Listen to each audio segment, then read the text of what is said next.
Series champions. Adolis Garcia. And the legend grows! The Rangers are the World Series champions. Freeman hits the ball to right field. She is gone! Start the party, Los Angeles! Your Dodgers have won the World Series!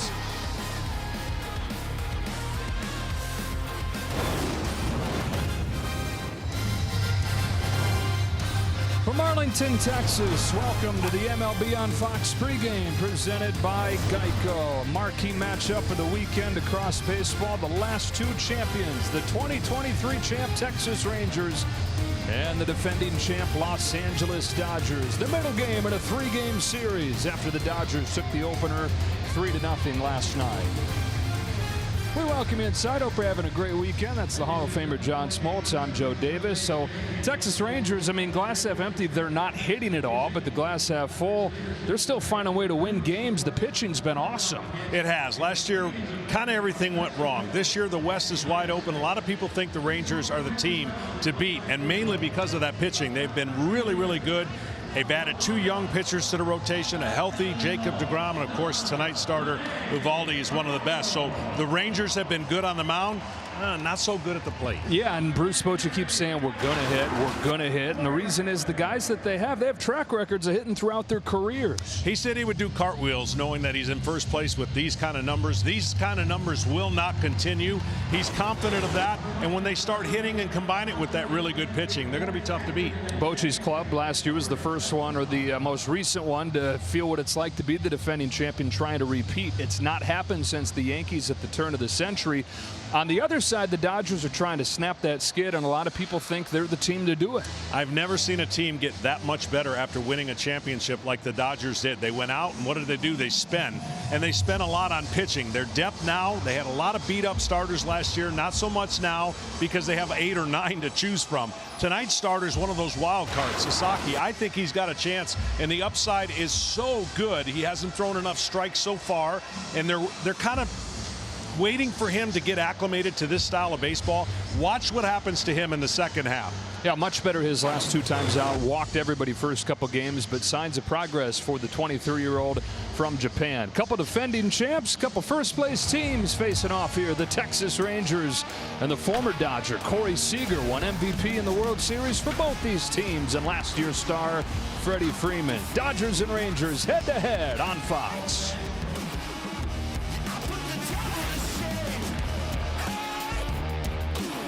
They're back in Texas, ready for baseball, where the Rangers have been so good so far this season at 9-2 at Globe Life Field. Marcus Semien and the boys trying to even this series up at a game apiece. We're getting close to the first pitch. Before we do, we go down to the field. Ken Rosenthal. Thanks, Joe. Shohei Ohtani out of the lineup a second straight day. He's with his wife, Mamiko, who is due to give birth to their first child. The third and final day of Ohtani's stint on the paternity list would be tomorrow. The Dodgers made a move earlier, activating Evan Phillips and placing Blake Treinen on the injured list with forearm tightness. Treinen is headed for an MRI, but the Dodgers do not believe the injury to be serious. And finally, Roki Sasaki, making his 5th Major League start. He told me yesterday that his delivery was much more in sync in his last 2 outings. His opponent today, the Texas Rangers, well, they were one of the teams that wanted him badly last offseason. Joe? All right, Kenny, everybody lined up for Sasaki, chose the Dodgers, and gets ready for his 5th start today. The lineup for his team will look like this. With no Shohei Ohtani, it's Tommy Edman, who stepped into that leadoff spot yesterday and started the game with a home run against Jacob deGrom. A couple former MVPs follow him, and Mookie Betts and Freddie Freeman. Tasker Hernandez made his case in a 1-year contract last year, parlayed that into a long-term deal with LA. Conforto's in left field hitting 5th. Will Smith is off to a fantastic start as the catcher out of the 6th spot. Then it's Muncy, Eddie Rosario, and Andy Pages, with Rosario getting the call up with Ohtani away. Dave Roberts looks over there at his old manager Bruce Bochy, and we take a look at today's same game parlay, available now on FanDuel. You need Freddie Freeman and Corey Seager both to record an RBI. And Adolis Garcia is off to a good start for the Rangers to get a hit. And he'd be a winner. For the Rangers today, it'll be Nathan Eovaldi, who we saw, John, during that World Series run a couple years ago, put this team on his back, went 5-0 during the postseason. He's back on a 3-year extension, and he's off to a fantastic start. Yeah, he is. He dominated a game in Cincinnati, went the distance, 1-0. He's a strike thrower, doesn't walk many people. Even though his velocity might be down, look for that 4-pitch split. You don't know what's coming, and he can command the ball on both sides of the plate. So the Rangers armed and ready to maybe make another deep run. Yeah, 9 strikeouts on opening day, and then you mentioned the complete game shutout, second start of the season. 1-2 with a 2.55 as he gets ready to face off with Tommy Edman and these Dodgers. Or did you have Tommy Edman leading the National League in home runs almost at the end of the first month? No, I didn't, but he led off the game with a home run and replacing Ohtani. And this guy does it all. That's why the Dodgers wanted him as bad as they did. He can play multiple positions, and he's a tough out at the plate. Dodgers got Tommy Edman from the St. Louis Cardinals at the deadline last year. Didn't even make his season debut until mid-August. He was recovering from a couple different injuries. Showed some flashes during the regular season. Then during the postseason was huge for him. He's the NLCS MVP. And a guy, like you said, they had their eyes on for a long time. They get in the trade, shows his stuff, and gets a 5-year deal, so a long-term Dodger. Dodgers have won 4 in a row. They're 15-6, half game back of the Padres for the best record in the West and for the best record in baseball. Texas 12-8, first place in the American League West, and a game back of the Yankees for the best record in the AL. Dodgers 3-0 in the first game of this series behind Yamamoto last night. 10 Ks over 7 scoreless. Off we go in game 2 with a fastball outside, ball 1 on Edman.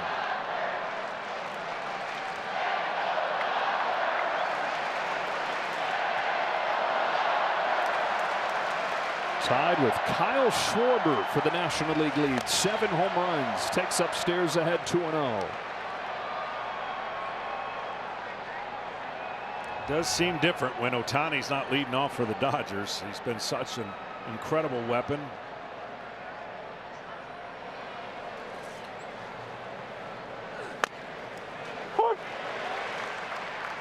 But the top of their lineup, as you well know, does all of their damage so far.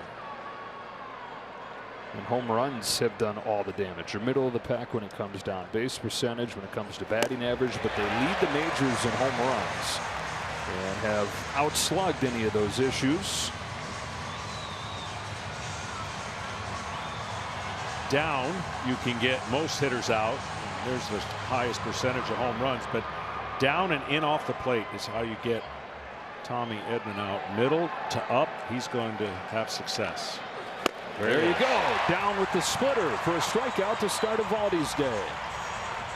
Splitter's making a comeback, John Smoltz. Oh, it's making a comeback, and we'll see a lot of them. 2 different variations from 2 different pitchers, but that's that splitter that has changed the career of Nathan Eovaldi. And the reason that splitter is so successful is because he throws his fastball down. He can pitch up, but he'd rather pitch down to utilize that pitch. His old Red Sox teammate, Mookie Betts, has won a championship together in Boston in 2018. He's down the middle with a fastball for a strike. For Mookie Betts this year, it's been a grind from the start. He got sick right before the team left for Japan, dropped 15 to 20 pounds, sapped him of his strength. So he's scratched and clawed just to get back to baseline. Dave Roberts is saying before the game today, it's amazing. You look and see what a grind it's been, and then you look at the numbers, and he's still got an OPS up in all-star territory. Kind of quietly going about his business. Sandwiched between the 2 MVPs around him, and Ohtani, Freeman. And back at shortstop full-time. A jump that he made last year. And eventually moved off as shortstop after the injury, but he's given it another shot. Unprecedented move. A guy going from a perennial Gold Glover and all-star in right field at this stage of his career, moving to the most difficult spot on the diamond. On this 2-1, takes it inside, ball 3. That's a rare 3-ball count. The first time through the lineup, Nathan Eovaldi has not walked a batter. He's only walked 2 on the season, so 3-ball counts to hitters this season have been rare. Bouncing ball to Josh Young. 2 up, 2 down.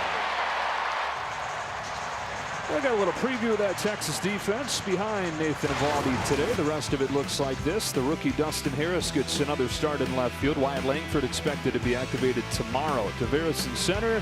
Adolis Garcia in right. Young and Seager on the left side. Simeon and Josh Smith, who makes his second career start at first base. And Kyle Higashioka sharing the catching duties with Jonah Heim behind the plate today. Freddie Freeman, World Series MVP last year. Fouls back to first pitch. He's not afraid to go after the first pitch, and he's not afraid to swing at the ball down. But you can't get Freddie Freeman out the same way every single time. That's why he's one of the league's best left-handed hitters.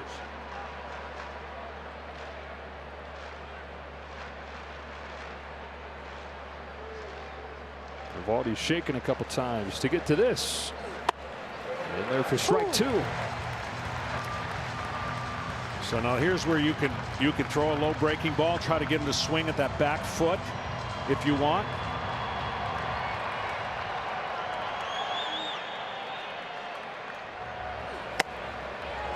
Splitter down, 1-2. Well, the splitter ended up in that back foot area, but it didn't have the trajectory he wanted going away from him on the outside part of the plate. Eovaldi rocks and fires and strikes him out. Just a straight fastball cutting in there. And bookend K's on a 1-2-3 first. Rangers come to bat against Sasaki after this. Spochu, who with a win would move past Dusty Baker for 6th on the all-time list. He's hoping his offense can get going. This is how they line up today with Josh Smith back in there for the first time since Sunday. He's been dealing with a thumb issue. Adolis Garcia bats clean up. Jock Peterson slides down to hit 5th as he tries to end the 0-4 forever. Josh Young 6th. Harris, Higashioka, and Taveras to round things out against the 23-year-old phenom from Japan, Roki Sasaki, who struggled in his first 2 games, but his last 2 against good lineups. A run over 4 innings in Philadelphia, and then a run over 5 innings against what has been the top offense in baseball this year in the Cubs. His first pitch today is a little high to Marcus Simeon. So what have you seen so far from Sasaki? Well, there's a lot to like, and the one thing that needs improvement, there's probably all revolves around strikes and strike throwing. Cracked to right center field. Teoscar Hernandez is there for the first shot. But the biggest thing that he has going for him is that split finger fastball is devastating. But until he can throw enough strikes, that means first pitch strikes, 2 of the first 3 pitches, controlling the strike zone. Then hitters will start chasing his forkball. They're not going to do it until he shows that improvement. That'll come with time. And I think in the second half, you're going to see a totally different pitcher. Corey Seager's going through one of those stretches where there is no better hitter on the planet. Cranks this ball in the air to left center field. Pages going back at the wall. He makes the grab. Andy Pages over the wall to steal a home run. It's the second time that Andy Pages has robbed a home run over the last week and a half. This was about as smooth as it gets. No big deal. Almost had an issue with his left fielder. You know how I feel about the height of these walls. I think it's perfect. And it's one of the most exciting plays in the game. Looking like an old John Smoltz during BP out there. 2 outs. Josh Smith, strike 1. Andy Pages, who has struggled at the plate so far in his second season in the major leagues. He's struggled defensively too, but a couple big-time highlight plays. Took a grand slam away from Michael Busch of the Cubs last weekend. And it takes a home run away from the former Dodger Corey Seager right here. Josh Smith has been a bright spot. Continuation of last year where a lot of the Rangers had downturns offensively. Josh Smith won a Silver Slugger, his first real opportunity. And this year with the offense struggling collectively, there's Smith hitting .342. He's missed the last 4 days, injured his thumb, got jammed on Sunday against Seattle. Said it basically went numb on him. Back in there today at first base. See, there's the pitch right there that I would look for improvement. He doesn't have to throw 98, but when you throw that pitch right there and follow it up by that forkball, hard for the hitter to lay off that last height of the pitch like that. That's a great pitch, great side of the plate, more consistency with that type of combination, hitters are going to have a hard time staying off. You see the tumbling effect. It's one of the best forkballs in the game.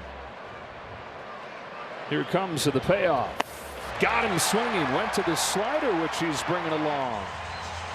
Andy Pages over the wall to rob Seager of a home run and keep this a scoreless game after 1. This is sponsored by Progressive Insurance. Step up to the plate for savings.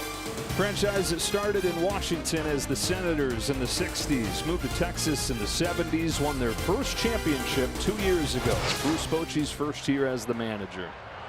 No score, second inning, and Tasker Hernandez chops Nathan Eovaldi's first pitch foul. Hernandez 33 home runs in his first season with the Dodgers last year, going into free agency because it was a 1-year contract. And the fans made it clear they wanted him back at the World Series parade. They were chanting, "Bring back Teo, bring back Teo." And then the Dodgers did on a 3-year deal. Well, he's come up with some huge hits and obviously some huge home runs, but a lot of swing and miss early in the season. Maybe just a little bit off. That breaking ball right there has been a big kryptonite for him. And now he strikes out without even getting to see the third pitch. Wow. That's quick. I mean, sometimes see the pitch clock violations like that, but that typically comes after a delay of a guy standing out and taking his time. And I've been with you. I thought that was super quick. He's got to look at the pitcher, and he did, but the umpire seeing the. You have to be attentive to the pitcher by 8 seconds on the pitch clock. And home plate umpire Mark Ripperger said that he wasn't, so that's how Eovaldi gets his second K. Think how many strikeouts you would have had in your career. Man, that would have been fun. Jeez. 3 of the first 4 hitters down on strikes. Now it's Michael Conforto. The Dodgers would love to follow the Tasker Hernandez path of last year, which was come in on a 1-year contract, a guy with a track record, but it had been a bit since he performed. And rediscover it, because this guy was one of the top young hitters in the National League back with the Mets. Lifts this ball to left field. On comes Dustin Harris. And Eovaldi's retired the first 5. Well, that's what he's been doing this year, getting ahead early, getting a lot of outs. And if you're going to get him, you got to get him in the first 3 innings.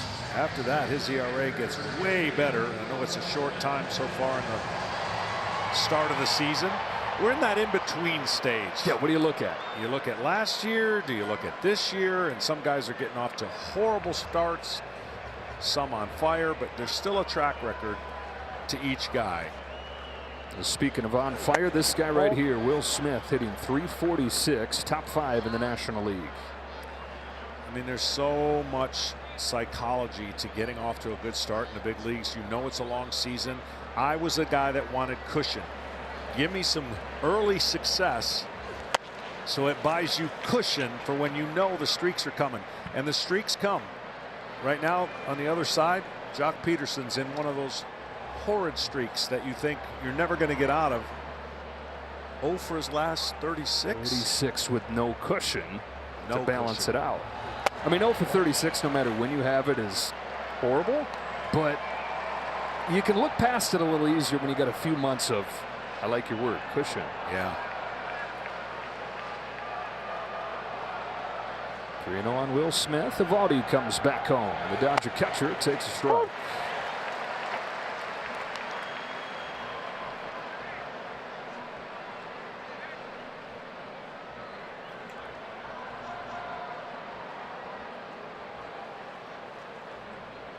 On the 3-1, Smith golfs it to right center.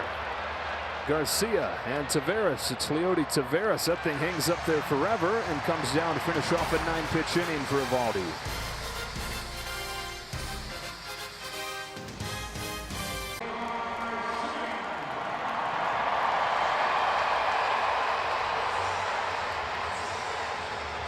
It's Adolis Garcia to start the second for the Rangers against Roki Sasaki. Retired the side in order in the first. First pitch of the second is a fastball smoked up the middle to a perfectly positioned Tommy Edman, and 1 pitch, 1 out. Well, the last pitch of the first inning is one of the pitches that Dave Roberts is going to love to see, and this breaking ball is going to be huge if he can hit with that a little bit more often, because then you've got a pitch going away from a lefty and a one going in. So that breaking ball, an upgrade, will help. And I'm going to make a prediction here. There's no way he doesn't swing at the first pitch here. Always aggressive and trying anything. Oh my gosh, you went out there on the limb and the thing snapped off and you're tumbling and falling. 0 for 36. I wonder if he took it because his previous hitter swung at the first pitch and made it out. But I thought when you're 0 for 36 and you get in a fastball, you'd come out of his shoes, and he didn't. 0 for 36, 3 for 53 to begin his time with the Texas Rangers. And an 0-1 from Sasaki. He takes it outside. He said that whatever the opposite of feeling free at the plate is, that's how I'm feeling right now. You can imagine not just the 0 for 36, but it coming not only without the cushion, but without any cushion at all with your new team, trying to make an impression on this new club. 1-2. And that's bigger deal than the 0 for 36. He's not unaccustomed to making moves and playing for different teams. He's done that a lot over the last 5 years. It's just this kind of start with a new team. Chases, strike 3. Splitter gets him. And for more on Jock Peterson, down to Kenny. Joe, I talked to Jock yesterday, and he said he feels badly about two things. One, that he's let the fans down. There was a lot of excitement around his arrival. And two, he's let his teammates down with poor situational hitting. But he's Jock Peterson, and he said, I've hit for 10 years. I'm going to hit. It's what I do. Coming up on his 33rd birthday on Monday. 12 years in the big league. Swing and a miss. Strike 1 on Josh Young. Started him with a slider. You know, funny way last night's game finished. Young bounced into a double play with the Rangers threatening against Tanner Scott.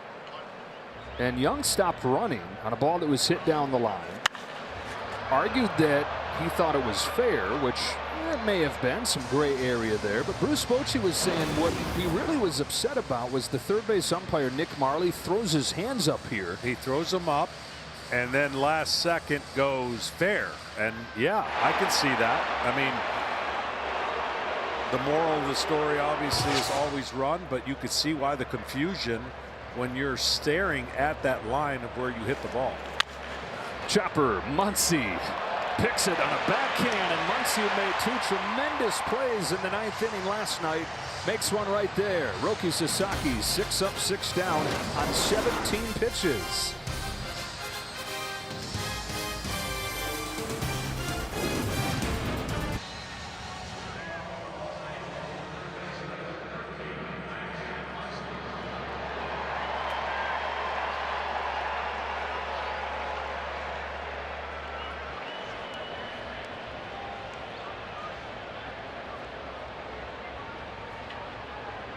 Welcome back to Globe Life Field. Scoreless game. Dave Roberts, Dodgers manager. Dave, so far, Roki Sasaki, what have you seen?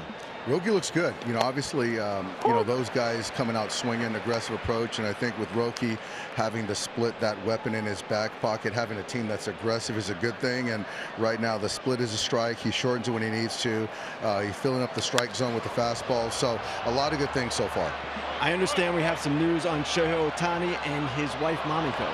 We got some good news, Kenny. Shohei and Mamiko just had a baby girl. So we don't know the name yet, but I think all of the world, the baseball world, the Dodger family is so excited for Shohei and Mamiko. So congratulations, Sho.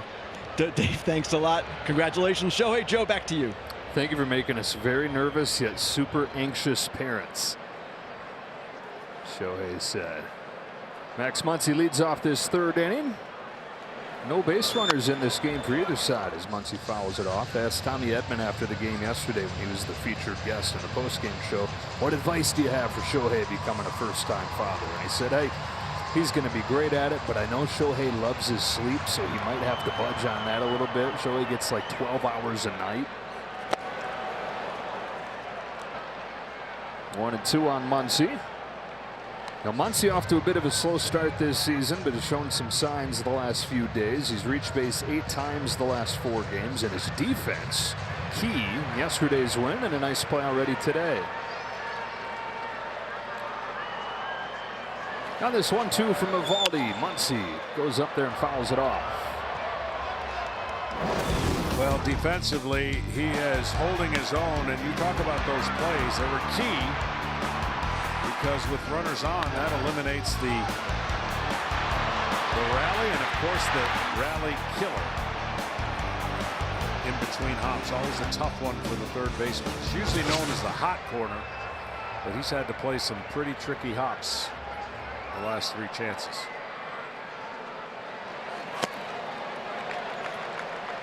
I'm talking to Dave Roberts, as long as Max Muncy keeps getting on base and walks, he thinks the homers are going to come. Again, to that cushion.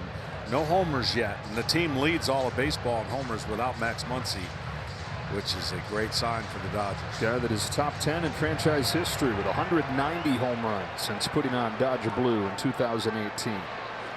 Swings and misses at a splitter, and Eovaldi's got his 4th K. Suit up this season at MLBshop.com. Check out the largest selection of authentic jerseys, caps, hoodies, t-shirts, and more. Go to MLBshop.com, the official source for your favorite team gear. 7 up, 7 down, 4 Ks. Here's Eddie Rosario. Made his Dodger debut yesterday with Ohtani away. Dodgers happy to not have him on the other side. Single-handedly almost ended their 2021 season. A team that won 106 games, then goes and faces Eddie Rosario's Braves in the championship series. And Rosario went 14 for 25 with 3 home runs and knocked the Dodgers out on the way to winning it all. He's got his first base hit as a Dodger. They saw a lot of that on the other side, and he smokes a line drive and is the first base runner of the game. Well, 2 guys in this stadium had a big part for that Braves, with Jock Peterson and Rosario. I've never seen any guys in my life lock in the time that he did. Looked like a balloon up there, and he kept hitting it and led the Braves to a World Series championship. He never sees a pitch he doesn't want to swing at. Yeah. And when he gets locked in, it's amazing to watch. And the flip side could happen. He's so aggressive. Yeah. Yeah, I mean, his first at bat as a Dodger last night, he swung at the first pitch, flied out to center field. He's a very exciting player to watch, the boom or bust style. Sandy Pages strides in a scoreless 3rd inning. Well, in the plus-minus department, he's +1, taking a home run away from Corey Seager. Punches a bouncer to second, 4, 6. Not in time. Oh, bang, bang over there at first, but Pages legs it out. And a fielder's choice. Just a fraction on the turn. It was kind of an awkward position for Simeon to deliver the ball to Seager. And that's all it takes. See, he gets it right here. And just that little short turn. As a second baseman, you try to position yourself in an angle so that when you catch the ball, it's an easier flip to second. Ball on Tommy Edman. Strikeout victim his first time. 3 out of 4 yesterday, including that first inning home run against Jacob deGrom. A switch hitter that used to be, just barely bat to ball, and very little punch from this side of the plate. So far this year, though, this has been where he's been a monster after putting in a lot of work on this side of the plate in the offseason. More upright in his swing. And taking care of the middle of the strike zone, really middle to up. His vulnerable down, as you saw, the first strikeout of the game was that pitch down, but inside and up. I mean, inside and down is where you want to get him, and he tried to paint a fastball in there off the plate.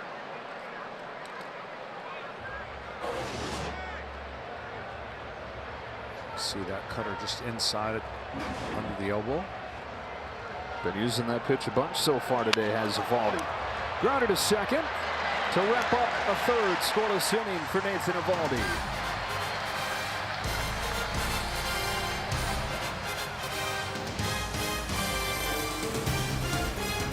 Tonight's game wraps up. Got a great matchup coming from Houston, the Birmingham Stallions and the Roughnecks. And then tomorrow, San Antonio battles conference-leading DC. Live football all weekend right here on Fox.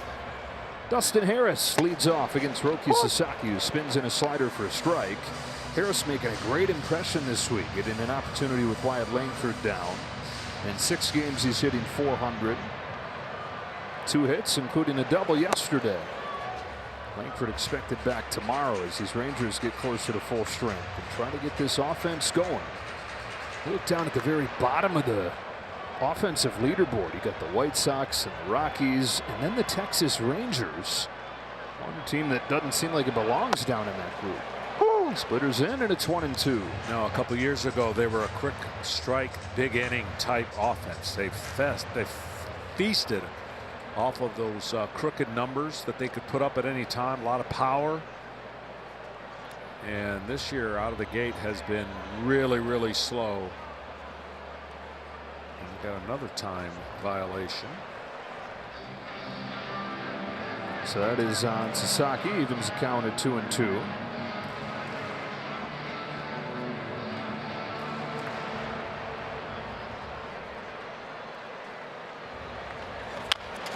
Bouncing ball along first that will stay foul. And Kenny, that's been one of the hurdles for him, one of the big adjustments coming to the big leagues. Huh? Yes, Joe. And I asked Sasaki yesterday, what is the most difficult part of your transition? He said adjusting to the pitch clock and adjusting to pitch com. Now the pitch clock, obviously we saw the issue there, and he receives the pitch com commands in English, and he's fine with that. But the difficulty is that he's limited in the number of times he can shake off. So what he said is that he's learned to communicate better and be more proactive with his catchers before games. Here comes with the 2-2 to Harris. Very high, and it may be like, whoa, how much English does he speak? Well, a lot of the communication in Japan, they use the English words for the pitches, so it's not like he's having to learn new words to take the calls in English. Wrapped around the plate, that's ball 4, and the first base runner for Texas.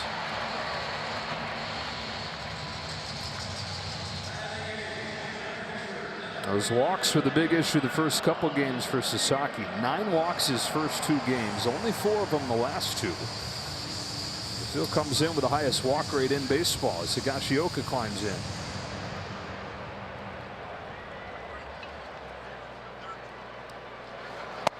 With the way that the Rangers are going right now, we talk about the bottom of the lineup being not so good for the Dodgers in their averages because the top heavy part of their lineup is so good. Well, Corey Seager's only come up with runners in scoring position 8% of his at bats. That has to change, and of course big part of that is he's batting in the second spot, which analytically that's what everybody is trying to prove, the value of your best hitter batting in the second spot. But if Simeon doesn't turn it around, Bruce Bochy will not be afraid to move his lineup to adjust for his best hitter to get more RBI opportunities. Of course, you don't want to be reactive, right? You're 20 games into the season, but at what point have you seen enough where you do have to make a change? Well, yeah, if the current stats that I just read stay there in 30 games, you have to make the change. You've got to get him down in the lineup, give more chances for runners to get on in front of him, and hope that the bottom of your lineup continues to do well. That ball's hit hard to deep left field. Conforto's going back, and Higashioka gets it just over his glove for a home run. Conforto that close to bringing it back. The Rangers can exhale as Higashioka hits his first home run in a Texas uniform.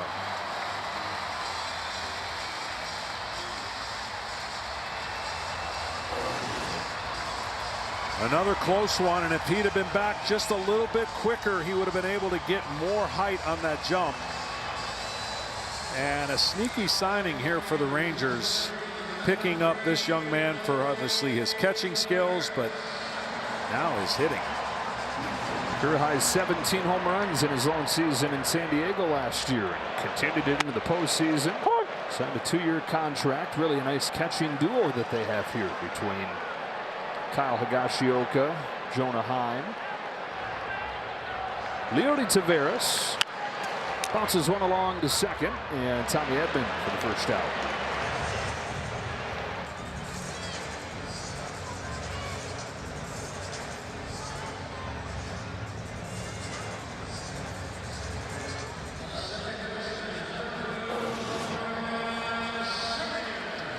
That pitch is middle, and didn't have late life on that fastball. Had a lot of carry going on. Back to the top, and Simeon. It takes a strike. Sasaki's second home run that he's allowed his last 2 starts. He gave up a total of 3 the last 2 years in Japan. Dominant 4 seasons there. To third, and Muncy. Had 2 ERA over his 4 years. And started that career as a 19-year-old. So a big-time hyped prospect. Could have gone anywhere. Narrowed his list down to 8 teams for in-person meetings, and then ultimately chose the Dodgers over the Padres, and a chance to link up with his favorite player, Yu Darvish. I wouldn't throw a first pitch fastball here. To Seager. He didn't. We watched a record-breaking performance for Seager via the walk in the postseason. One of the most incredible statistics for a guy who rarely walks. Yeah. And he could, in 4 at-bats, see 6 pitches and still do damage. 1 ball, 1 strike. Hitting .545 over the last week. That includes his 100th home run in a Texas uniform. 1-2. Well, he has that unique ability with an open stance. He closes but hunts for the baseball. I mean, that's why he's so aggressive early. Puts the pitcher on notice. Everybody knows he's a first pitch attack.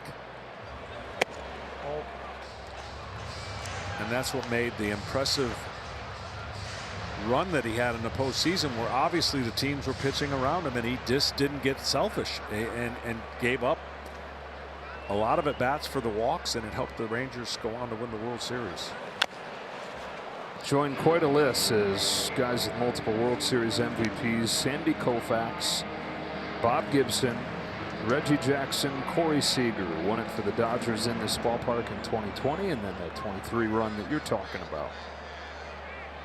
On a 2-2 from Sasaki. Takes ball 3. Babyface kid that came up with the Dodgers, first-round draft pick. Going to turn 31 in a little more than a week.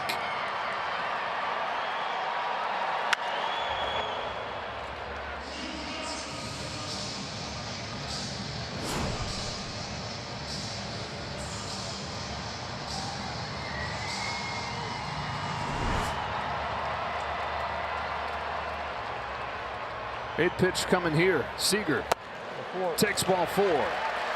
Second walk of the inning.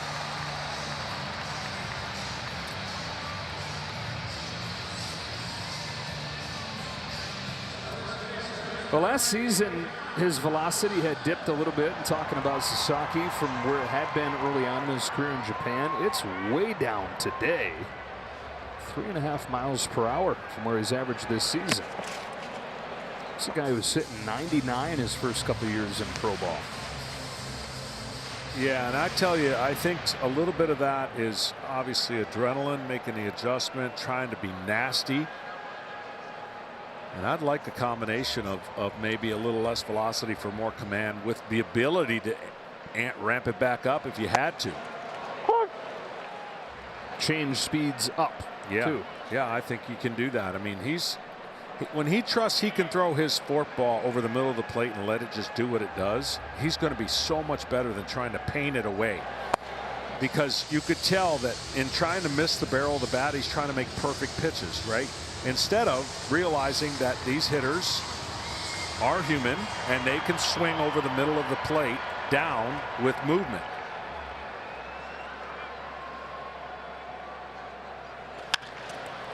Punches short. Mookie Betts to the bag to finish off this 3rd inning. Rangers get their first base runners and get the game's first runs after the Harris walk. Kyle Higashioka with his first home run as a Ranger. 2-0 Texas after 3.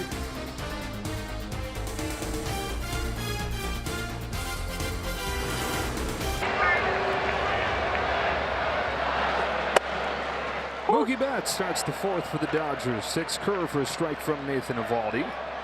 Only 1 base runner for LA so far.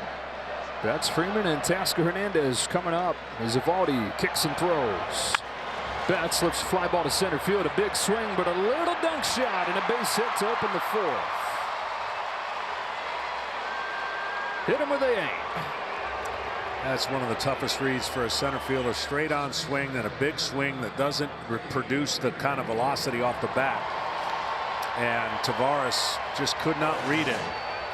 Here's the big swing, but then right off the end of the bat. You cannot see that as a center fielder, that ball's gone off the end of the bat. See how he goes back? And it's too late to cover that ground to come in. Leadoff man aboard, Freddie Freeman up.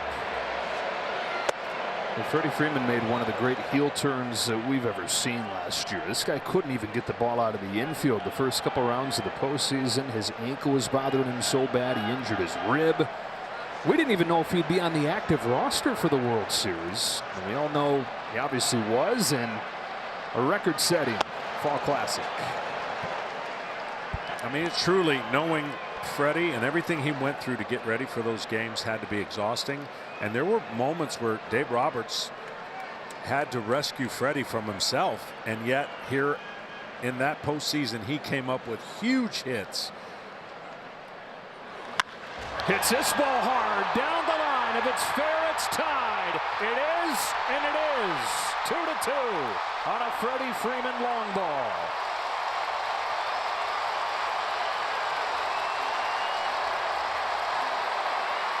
Speaking of October, Freddie Freeman.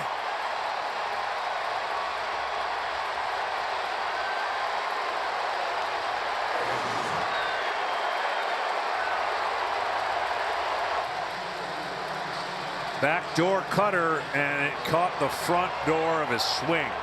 And there was no doubt about the distance. It was whether it was going to hook or not. Stays fair. And there is a lot of Dodger blue in this stadium. Well, the roar for that home run was almost as loud, maybe just as loud as Higashioka's. Hernandez first pitch grounds to short for the first out. So Freddie Freeman with his 4th home run. One of the things that I want to show you when we get some time about Nathan Eovaldi pitching out of the windup. What I love about the windup and the deception is he's still a throwback pitcher. You see the windup, even though he's got a little bit of a sidestep. But there are things you can do in this windup.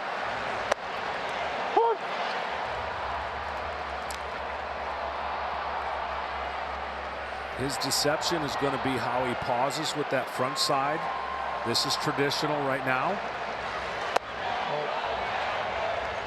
But watch what he can do in the Muncy on the right versus the left. Traditional and a little bit of a pause, and that timing and that pitch selection can mess with a hitter and his timing.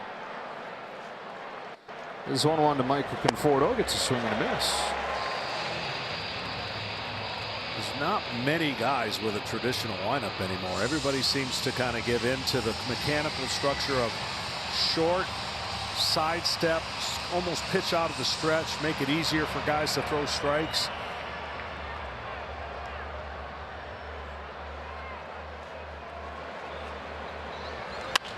Conforto with a base hit to center. With that splitter up with 2 strikes, turned it around, and he's got his first hit of this series. Split finger just sits right in the plate. There's no depth to it, and what I mean by depth, it has no downward action off that fastball. And to a hitter, it just becomes kind of a dead fish fastball, is what they would say. It's a hittable speed pitch in the middle of the plate. Nathan Eovaldi's been throwing that pitch for a few years ahead of his time because you're seeing so many other pitchers come around and throw it. One away for Will Smith, who takes a strike. Just 2 years ago, there were 11 starting pitchers that threw a splitter 10% of the time. This year, there's 25. And you go back a couple years before 23, there were only a small handful of guys who had threw one at all.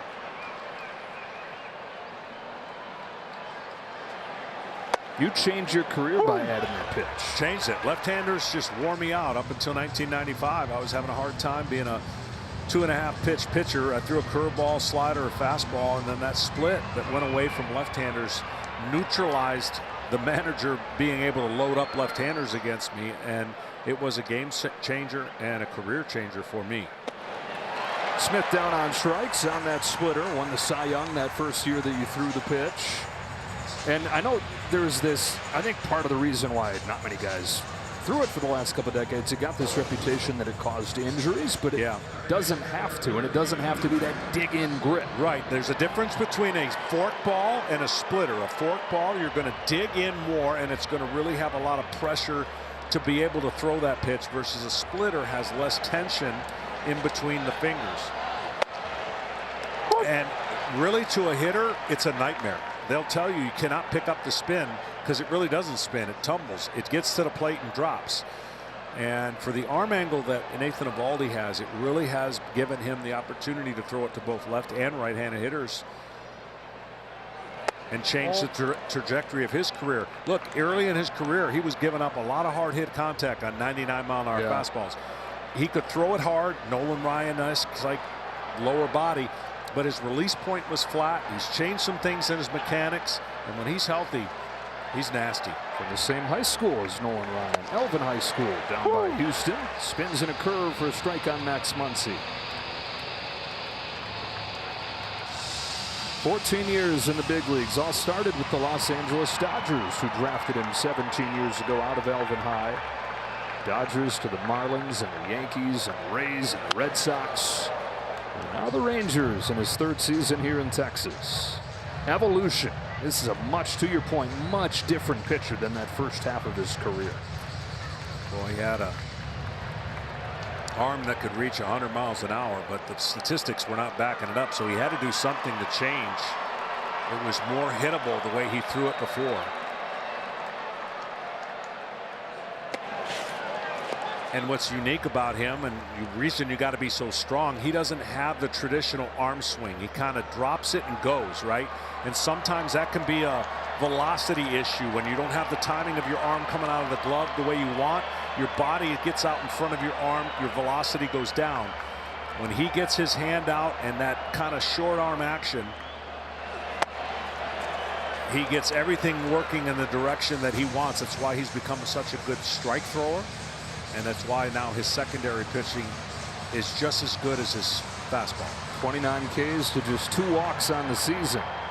A rare 3-ball count for him here. Head start coming for Conforto as the payoff. Whoa, never mind. It's thrown over there to first with nobody home, and so Conforto easily takes second. Josh Smith over there at first base is playing his second game there of his life. And Eovaldi snapped around and tossed it without even checking. Well, it freaked out Conforto, and I think it might even have hit him. No, wow, did it hit him? I think it did. So he was like, I don't think there's anyone behind me. Dodgeball, he's out. Yeah, hit him right in the numbers.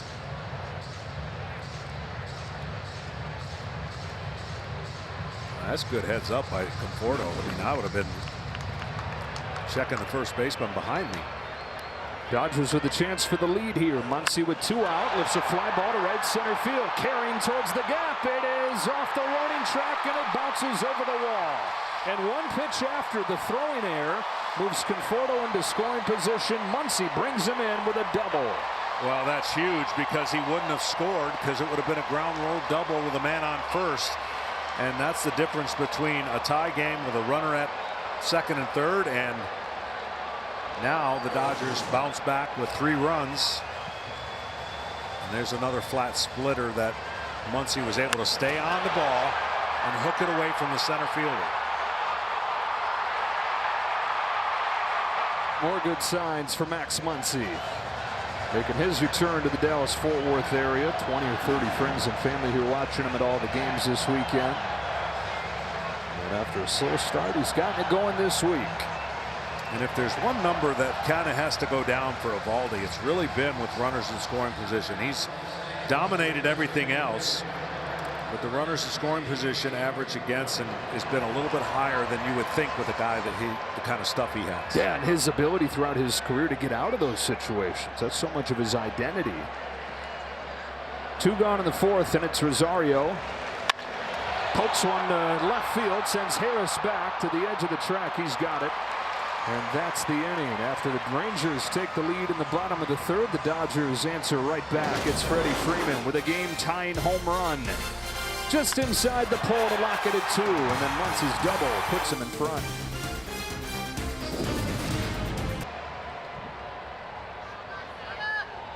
Hiroki Sasaki, 11 pitching for the Dodgers. As soon as he gives up 2 runs, the offense gets him right back in front, and he starts Adolis Garcia with a strike. Freddie Freeman's 4th of the season, and a 3-2 Dodger lead. Garcia grounded out his first time. Emotional leader of these Rangers, the fuel really. The energy that he plays with, we saw through the postseason 2 years ago. Knee was bugging him last year, wasn't himself, and when he's not himself, the Rangers are missing a key element of what drives him.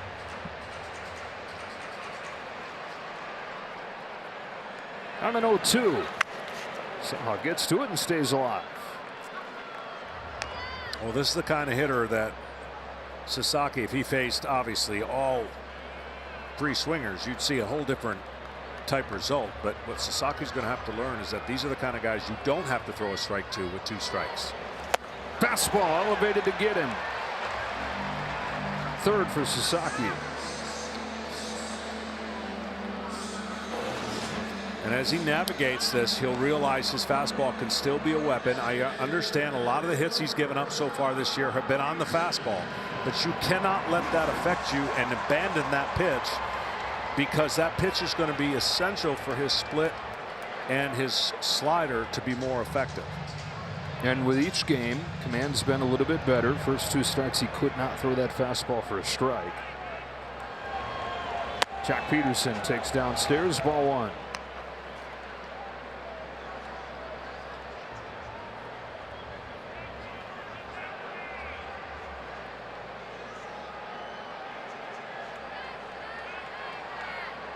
Peterson. Oops. I don't think that felt good on Mark Rippinger. No, that's a crossfire fastball that the catcher had no chance to stop. The umpire is going to always be exposed on one side of the plate. See how he's exposed on the inside part? No chance, right? And that never is expected to happen. You can understand the foul tip off maybe the umpire, but not a thrown ball without the catcher getting a glove on it. We've all stubbed our toe getting up to go to the bathroom in the middle of the night. How about if the edge of the bed was moving 95 miles per hour? Back to Sasaki. 2 out. Now you can stream MLB Network 24/7 for the entire season, plus get live audio for all 30 teams and no blackouts. Includes access to minor leagues, MLB Big Inning, and available pre- and post-game shows. Go to MLB.com/@bat for details. 2 gone in the 4th, and the hitter's Josh Young.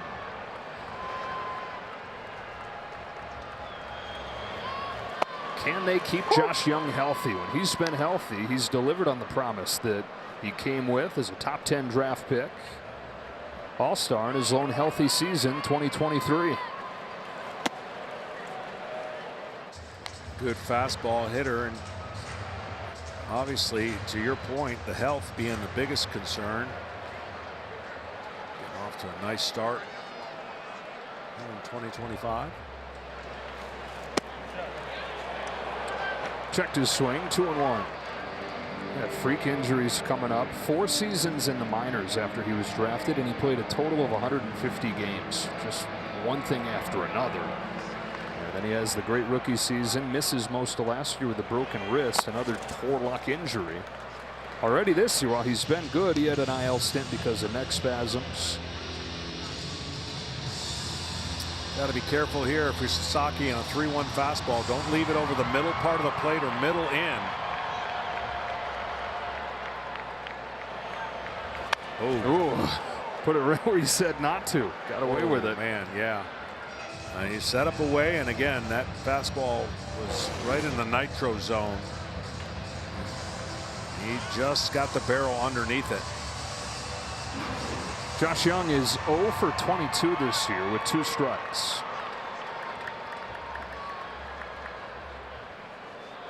Sasaki home with a payoff. Driven the other way. Teoscar Hernandez goes back on it, and a leaping catch on the warning track. Finish off a 1-2-3-4 for Sasaki.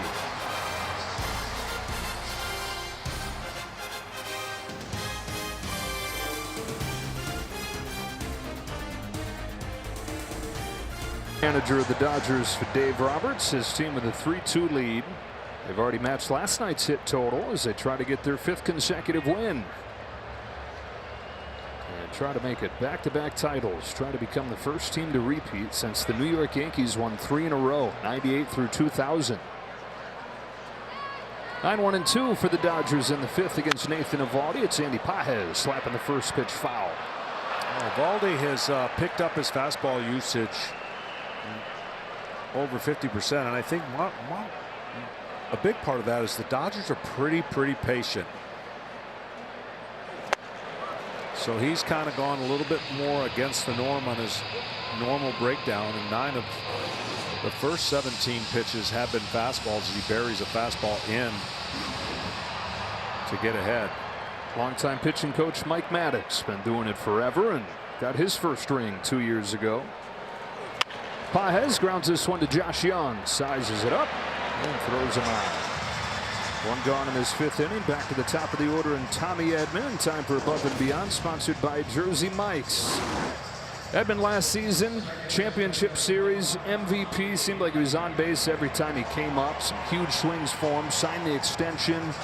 In a lot of ways, the perfect player when you're looking at what this front office desires, the way these rosters have been put together. Yeah, you've got the superstars, but guys like this that hold it all together, that can play anywhere and play it well.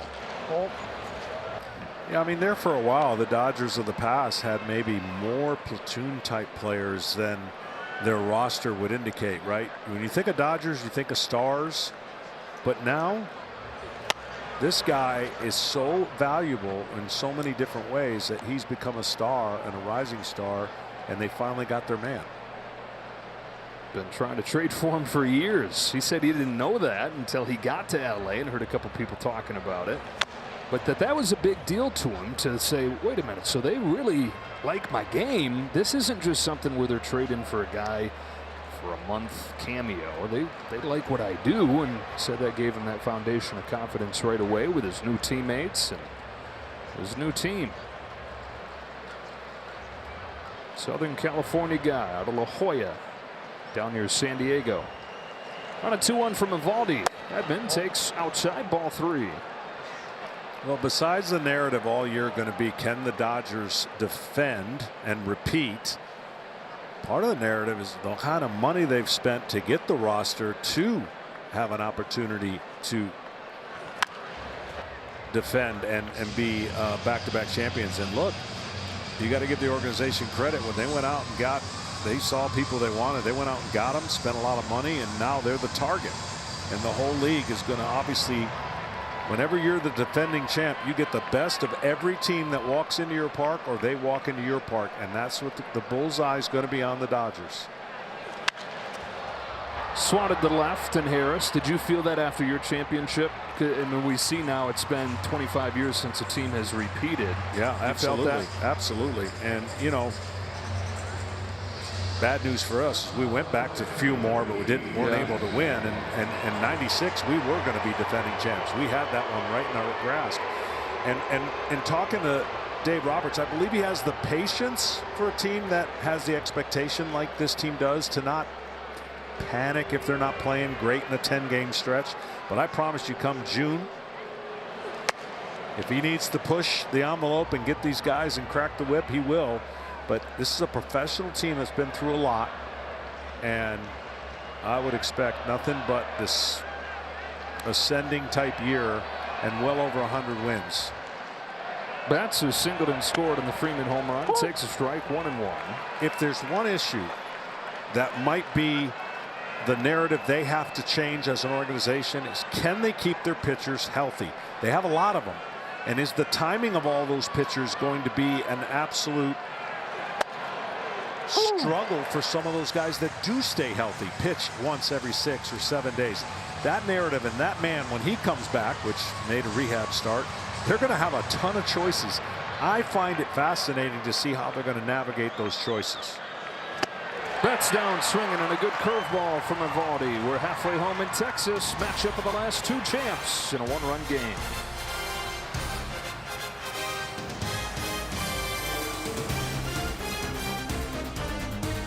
Most efficient that Roki Sasaki's been. Johnny came in averaging about 20 pitches per inning. He's at 56 over 4 innings here. And he goes to work against the bottom of the Texas lineup. Popped out of his hand, ball one. Well, a big reason is 73% until that pitch. First pitch strike, as compared to in the season about 50% first pitch strike. Changes the mood of the whole day, doesn't it? It does. I mean, the numbers speak for themselves, and you know, obviously anybody can look them up. But when he goes and changes the at bat to getting ahead, I mean, the numbers work in his favor. He doesn't give up a lot of hits right now because he's nasty and has walked too many guys. So they're gonna even themselves out.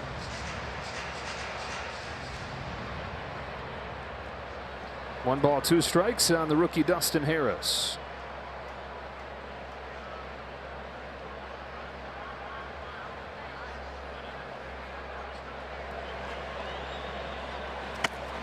Got him to chase a splitter, and Sasaki with his 4th K. For more on Roki, down to Kenny. Guys, you mentioned that this is quite an unusual performance for him based on what we've seen so far. You mentioned the command. Well, also, the rap on Sasaki has been no third pitch to go with the 4-seam fastball in the split.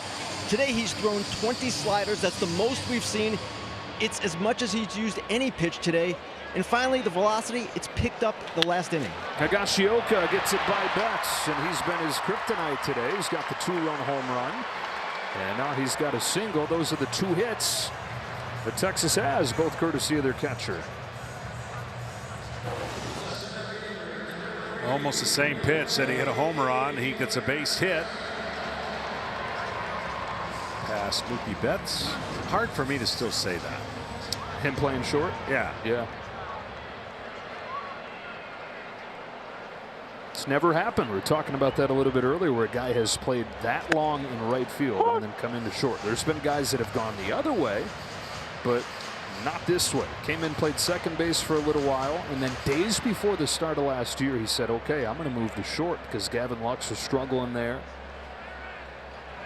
And last year was a crash course, a cram session. He hadn't played short since he was in high school in Tennessee, and he said it was basically just trying to hold on, and then he gets hurt. He's out for a good chunk of the summer. By the way, at that point, he was right there with Ohtani in the MVP discussion and just couldn't sleep at night, picturing himself making these mistakes in the biggest games, and so he put it on pause. As Taveras flies this ball to left center field, Pa has the call. Conforto there as well, and he's got it. 2 out. Even when he put it on pause, though, he told some people with the Dodgers, he said, for now, this offseason, we're going to start this again when I've got a little more time to do this the right way, not cram and take as many ground balls as I can every single day. We're going to do this again, and he's going to do what he loves most, and that is tackle a big challenge that people don't think he's capable of. 2 out for Simeon.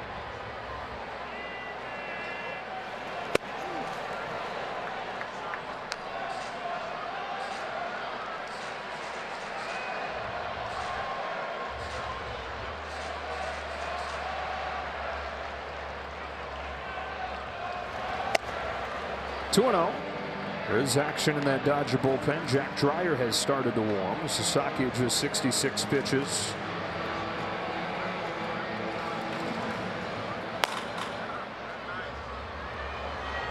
Simeon is 0 for 2 today, down to 137 for the year.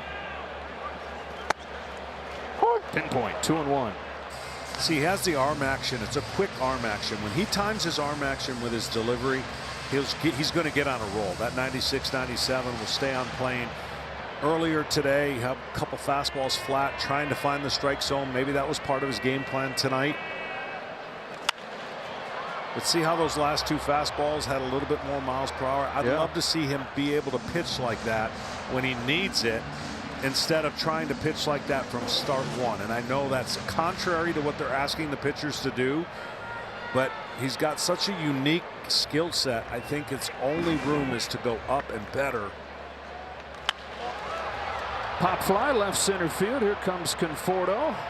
He's there, and that's the inning. Just the one big swing against Sasaki today, who's through 5, and the guy that got him back into a tie game will lead things off. Freeman went deep his last time. Leads off the 6th when you come back.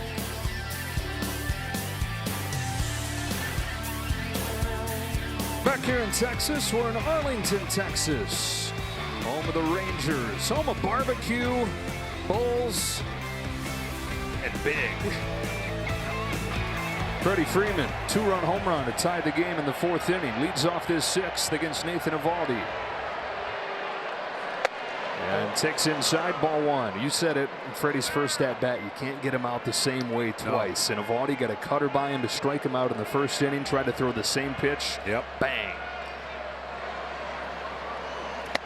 And that's what made facing guys like Freddie Freeman so much fun for the cat and mouse, because it's easier to pitch to a guy that doesn't deviate or change, and if you make your pitches, he's going to swing and miss.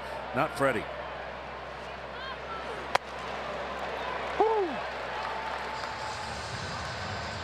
That's just a great pitch. Freddie knew it, but if he goes right back in there, his ability to get that bat on the ball and foul it off is second to none.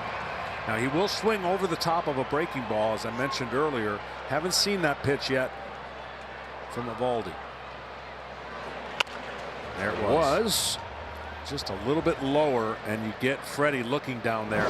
But the home run was a pitch that didn't get quite in the spot. The backdoor cutter that stayed fair. Long gone. Freddie Freeman doesn't often hit him that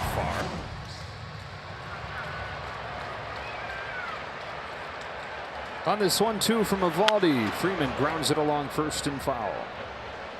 35 years old in his 16th year, 12 years in Atlanta. Figured that'd be the only place that he'd ever play.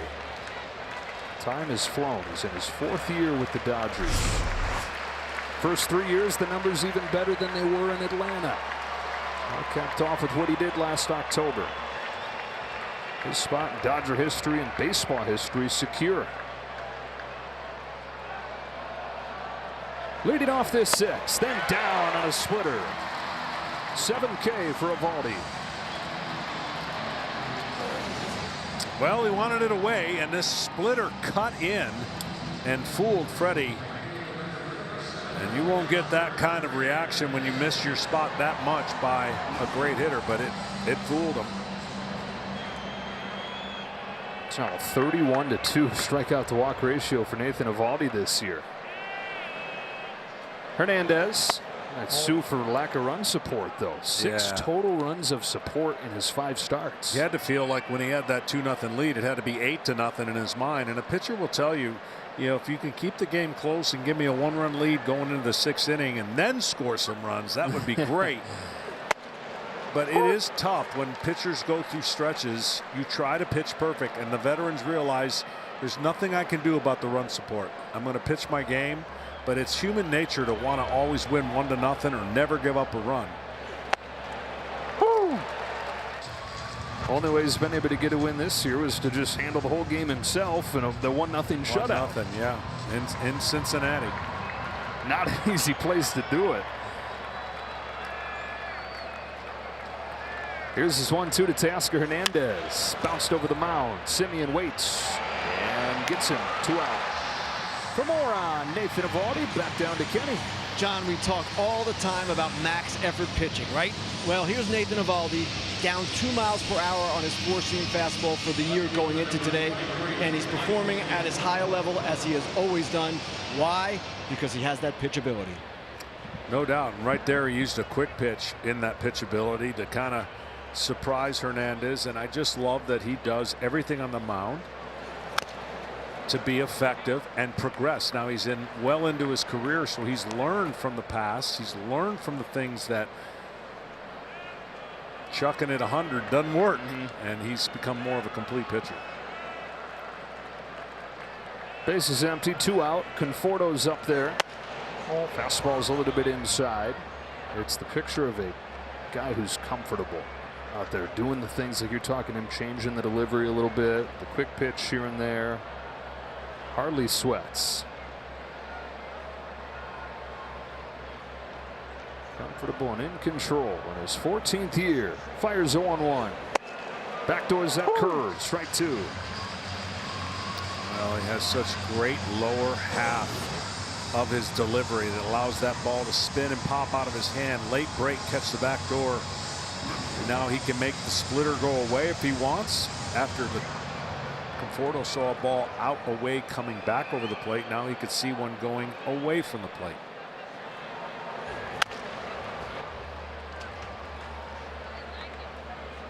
Conforto had a base hit his last time. Took second on a throwing error from Eovaldi, and 1 pitch later, Max Muncy doubled him in to give the Dodgers the lead.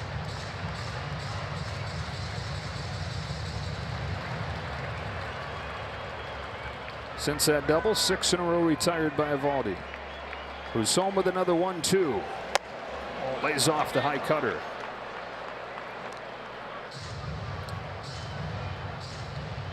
Who knows? Maybe future in our game. The challenge system might come in. Might see some at-bats change in crucial situations. Being tried out in AAA this year. Hopefully we never get to the point where it is all ABS, automatic ball strike. Please no. Yeah, I think we're safe. I don't think that anybody is liking that because they tried that system out as well. So if you're unfamiliar with it, picture basically what you see in tennis. Yeah, Hawkeye technology, zoom in on the line. You're going to have that and a couple challenges per game. They're refining the system in the minors this year. They're probably coming to the big leagues in a short time. Another 2-2 and a bounce to the first. Smith charges and steps on the bag to end the top of the 6th in a 1-run game. It'll be Corey Seager to lead things off for the Rangers, trying to do it to his old team. Back in a moment. Continues to climb up that ladder. Went 4 innings against the Phillies 2 starts ago. 5 innings for the first time against the Cubs, and now into the 6th for the first time. Corey Seager takes strike 1. And I think this is huge. I know the Dodgers want to win a lot of baseball games, but they also got to develop some of these guys to be able to understand how to navigate a game and not just be okay with 5 innings. Seager cracks this one in the air to center field, but he gets under it. Andy Pages. 1 out. And the whole idea, and this is going back, you know, as the game has changed a couple decades, has been trying to protect pitchers. But what we're finding is pitchers are getting hurt more than ever. And so it doesn't work. Yeah. And if you treat each game differently, that's the best way to protect pitchers.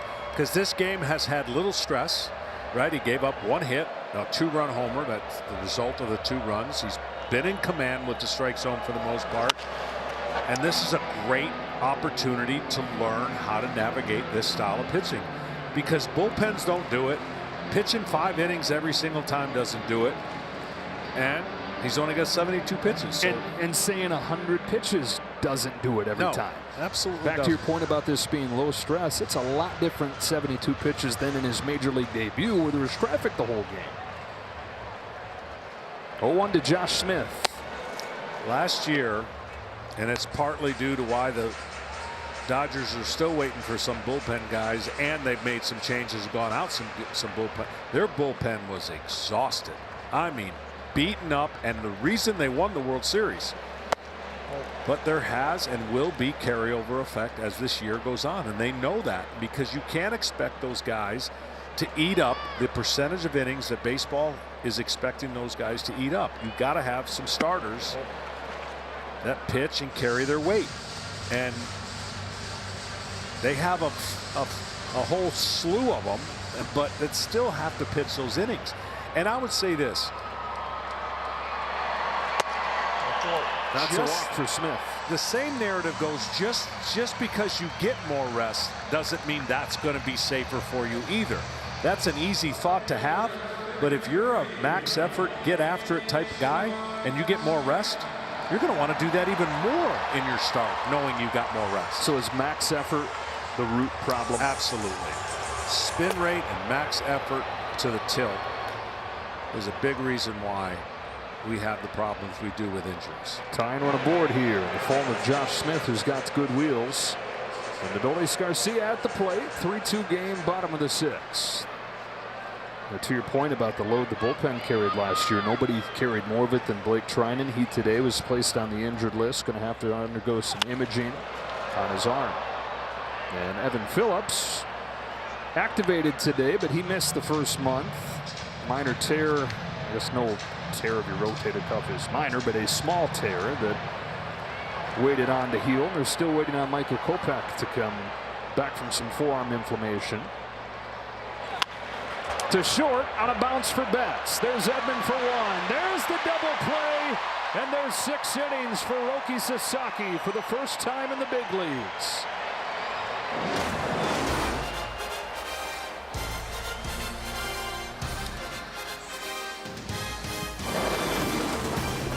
Saturday, 2 of the best in the National League, the Phillies and the Cubs. The Rangers will be back on Fox, taking on the Giants, one of the big surprises early on in the National League. That'll be at 4 o'clock Eastern on Fox.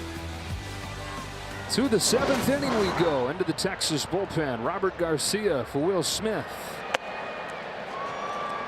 Fastball, changeup, slider. He likes that changeup. Nathan Eovaldi, a little bit hard luck again. No walks, 7 strikeouts, 1 bad pitch to Freddie Freeman that tied the game up, and then 1 bad pickoff move allowed the runner to go to second and score on the next batter. Garcia, who they got in the trade for Nathaniel Lowe from Washington, misses away. 2-0 on Will Smith. The top 8 relievers from last year for the Rangers are all gone. Bruce Bochy said he got to spring training. He's like, wow, this is different. It took him some time before he learned his guys. A bunch of 1-year deals that they signed veterans to, and then this trade that they made. Boch was saying that pretty quickly. He said, yeah, these guys look good. Helped carry him first few days of the season. And have only given up 2 runs over the last 5 games. A lot of these guys trying to make their case on 1-year deals and impressing so far. Although a 4-pitch walk opens up this 7th, Smith will get first, and we get Ken Rosenthal. Well, Chris Young, the general manager of the Rangers, said one of the things the team did was study other organizations and how they rebuild bullpens on the cheap, because that's essentially what the Rangers wanted to do. They lost David Robertson, Kirby Yates now at the Dodgers, Jose Leclerc, deadline addition Andrew Chafin, and the others you mentioned, Joe. And they ended up signing 5 major league free agents and acquiring Garcia in the Nathaniel Lowe trade. And so far, so good. That last at bat aside, the relievers they have attacked the strike zone. Entered today 4th in walk rate. Yeah, and that was the biggest goal, Kenny, to your point, as they took the information from other organizations. What should we put this bullpen together and have the priority be? And guys that attack the zone, don't walk hitters at the top of that list. 0-2 on Max Muncy. There's double in the 5th, or in the 4th, the difference in this game.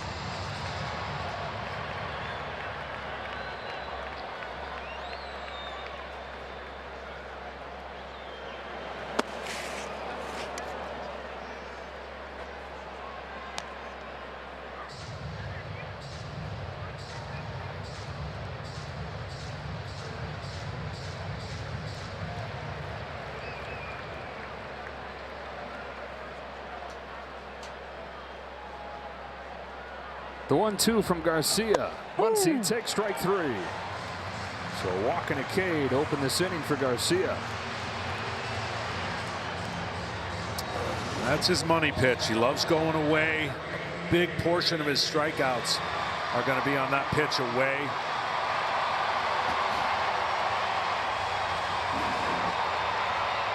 Something that always brings a big roar of the crowd. Kike Hernandez introduced. Up there is a pinch hitter for Eddie Rosario. Hernandez has had a weird year so far. He's got 4 home runs, but he's only got 6 hits total. He's 6 for 49, but 4 of those 6 hits have left the yard. And a different guy in the postseason through the years. Keeps on coming back to the Dodgers. Back on another short-term deal last minute this offseason. You think back to last October without the injuries that we've touched on, Freddie Freeman and then Miguel Rojas. He probably hardly sees the lineup, but winds up contributing in a big way once again. He's got the biggest increase in slugging percentage of any player ever from regular season to postseason. Change for a strike.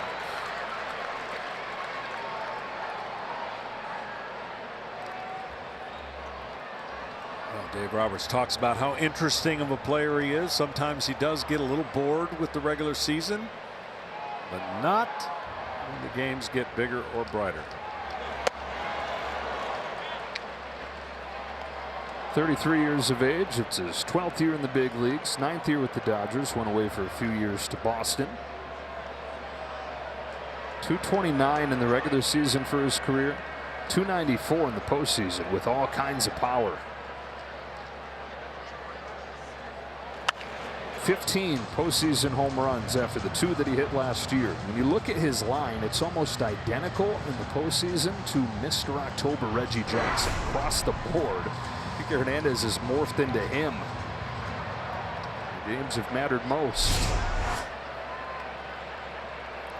Smith at first, one away. 1-2 pitch from Robert Garcia. Will that be after a throw over, and they've got Smith. 2 out. Perfectly timed choice to go over to first. Of course, you can only do that twice. And if you go a third time, you've got to get him. Otherwise, he gets to go to second base. I would think Kike Hernandez right here is going to have to fight off a changeup. Struggles this year on off-speed pitching.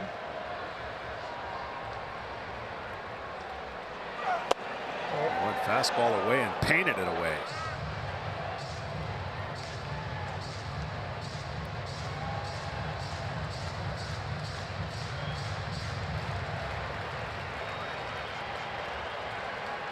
Stays alive for this 2-2. Drilled to center field. Taveras on the run. Leody Taveras can't get it. It's off his glove. Hernandez into second.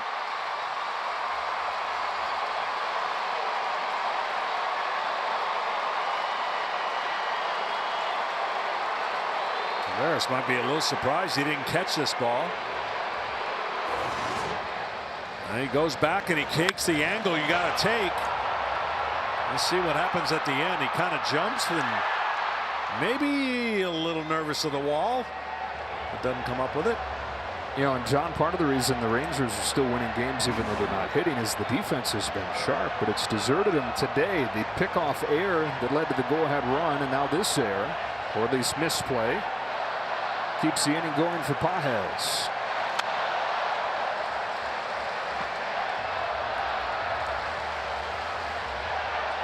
That is a "Let's Go Dodgers" chant here in Arlington.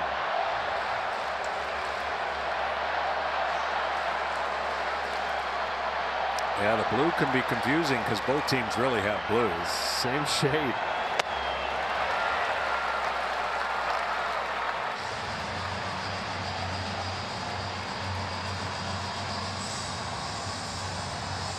Both blue and both gold the last 2 years. Last 2 champions. Rangers in 23, the Dodgers last year.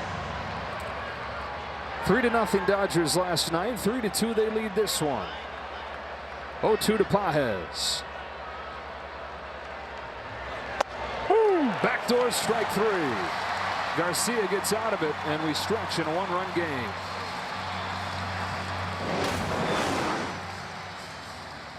From Houston, the Stallions and the Roughnecks, and then tomorrow San Antonio against DC. Live football all weekend right here on Fox. Play Ball is baseball's global youth initiative to highlight the fun and accessible ways to play our great game. To learn more, including how to find a league near you, go to playball.org and follow @playball on X, Facebook, and Instagram. 2-run home run from Kyle Higashioka had the Rangers in front in the 3rd inning, but the Dodgers getting 3 runs in the top of the 4th, and that's where this game stands as we go to the bottom of the 7th. 2-run home run from Freddie Freeman, and then a throwing error with 2 outs that opened the door for Max Muncy to drive in Michael Conforto. Break that tie. Here's Freeman's home run that came against Eovaldi. Yeah, like we said at the time, the only question was, would it stay fair? Freddie got a glimpse and then ran the bases. And then this throw, really, unfortunately for Eovaldi, the ground rule double would have not scored the runner, but that's exactly what Muncy was able to deliver after that, and that is your score. How about this left-hander, this rookie, Jack Dreyer, has been a huge part of the equation in the Dodger bullpen. In his debut in Tokyo, he gave up a run, but 1 hit over 11 shutout innings since then. For more on Dreyer, down to Ken Rosenthal. Well, Jack Dreyer's father, Steve, made a very memorable Major League debut for none other than the Texas Rangers on August 8, 1993. His opponent that day for his debut, Randy Johnson. And Steve threw 5 scoreless innings, but it was a little bit of a mess. 6 walks, 5 hits allowed, but he got out of it. And what was also memorable about that game, Randy Johnson got ejected, Lou Piniella got ejected, and the Rangers ended up winners. First pitch from his boy, Jack. Spins in for a strike on Jake Berger. Pinch hitting for Jock Peterson. Jack says his dad has told him that story many times. Told him the story of all the bad words that he heard coming out of Lou Piniella and Randy Johnson, who could cuss for the best of them. No balls and 2 strikes. Jack, undrafted out of Iowa a few years ago. Part of it was injury concerns, but he has made huge leaps and has come really from off the radar to be a key piece of this bullpen. Here's his 0-2 to Berger. Well, the biggest part of his equation so far early in the year, 0 for 18 against his 4-seam fastball. And it's not one of those 4-seam fastballs you would go, oh, that's 100 miles an hour. I understand it. He's not afraid to throw it, and the deception of his mechanics gives a whole different perception to the hitter when they see the 4-seam fastball. Evan Phillips getting ready for his season debut. 1-2. This is up. The Dodger bullpen, as expected, has been excellent. There's one game where they gave up 15 runs, and part of that was Rojas was pitching, but a 2.20 ERA otherwise. Yeah, so that shouldn't count for a bullpen. Yeah. I'm sorry. Straight up. And Berger's issues continue. Muncy there to catch it.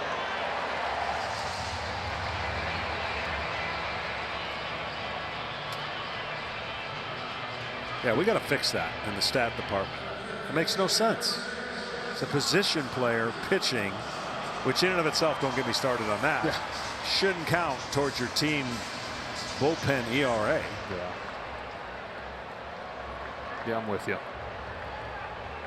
Rojas is like, hey, this talk is not good. I'm going to hide behind my guys here. In a 3-2 game, Josh Young takes inside ball 1. Young's 0 for 2 today. Rangers only 2 runs in these 2 games, just a notch below their per game average, down to the bottom of the major leagues. 1 ball, 1 strike.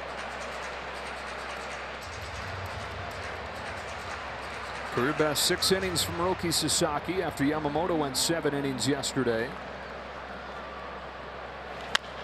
Bouncing ball to straightaway short, and Mookie Betts. Yamamoto so far looks like best pitcher in baseball. He sure does, and he showed what he could do when he turned it up last season in the postseason, and he made the adjustments after kind of a wonky start. He has carried that over into this year, and very well looks like the ace of a very deep pitching staff for the Dodgers. National League best, 0.93 ERA for Yamamoto. 2 up and 2 down for Dreyer here in the 7th. The hitter's Dustin Harris. First pitch curve misses. Walk and a run scored for Harris back in the 3rd.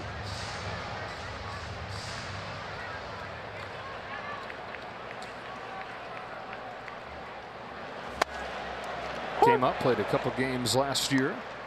And his major league debut right away, Bruce Bochy said he caught his eye, was impressed with his presence, and never seemed too sped up, never seemed too bothered. He's kept on going with that this spring, and started the season in AAA, came up because of the injuries. Good looking piece they have here.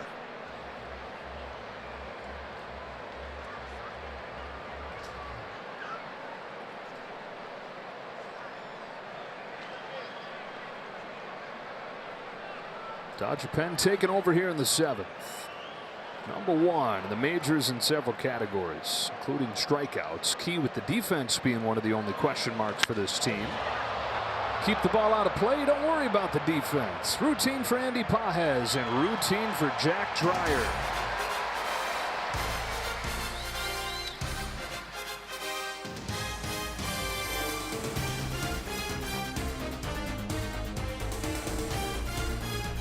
managers today go way back. Dave Roberts, as an outfielder, played for Bruce Bochy in both San Diego and in San Francisco, and then years of managing against each other in the National League West. And one of baseball's great rivalries, the Dodgers and the Giants, and mutual respect. Those guys catching up before the game today.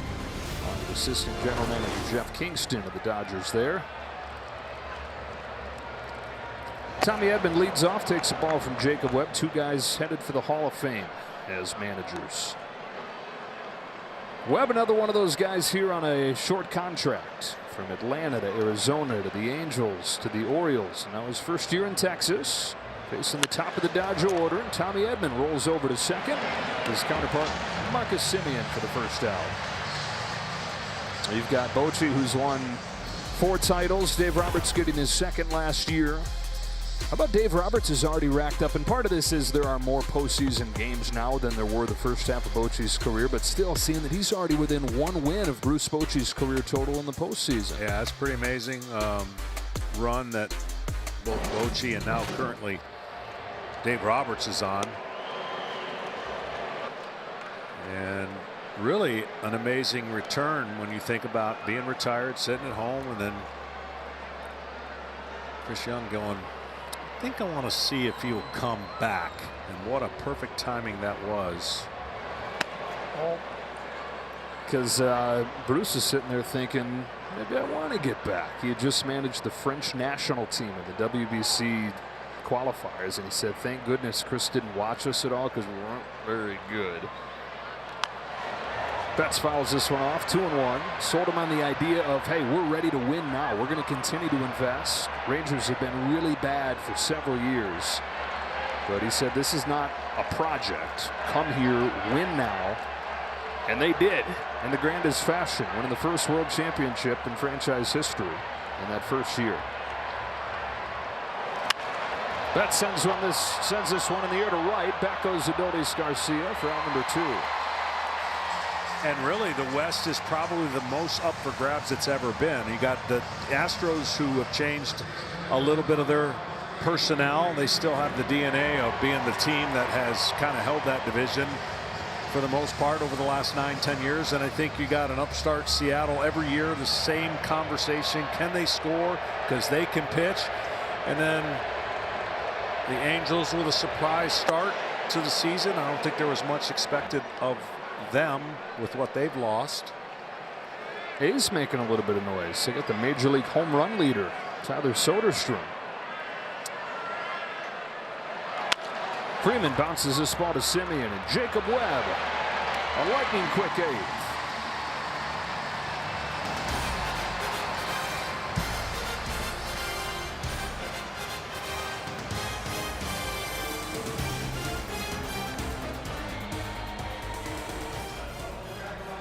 Find your push, find your power. Freddie Freeman found his. The Dodgers found theirs last year, beating the New York Yankees for their first full season title in 36 years. Setting their sights on a repeat. And how about what Dave Roberts must think of this guy right here, John? Evan Phillips, his season debut, tosses him out there in a 1-run game in the 8th inning. He's been nasty, especially last year for the Dodgers. And here we go, right? First time getting in, and in a tight game in the 8th. And this has been the guy today for the Rangers. Kyle Higashioka is 2 for 2 with a home run. Rest of the team is 0 for 20. Higashioka, Taveras, and then back to the top in Semien. 30-year-old Evan Phillips, who was cast off by multiple organizations. Struggled with the Orioles. They let him go. Braves for a short time. Rays for an even shorter time. Dodgers pick him up in August of 2021. And he's been one of the top relievers in baseball. Now in his 5th year with the team. Speeds his fastball in there. Hit foul 1 and 2. 5 games in the division series and the championship series last year. Did not give up a run. He missed the World Series because of the shoulder issue that caused him to miss the first month of the season. But full body of work in the postseason in his career. 15 1/3 innings, no runs.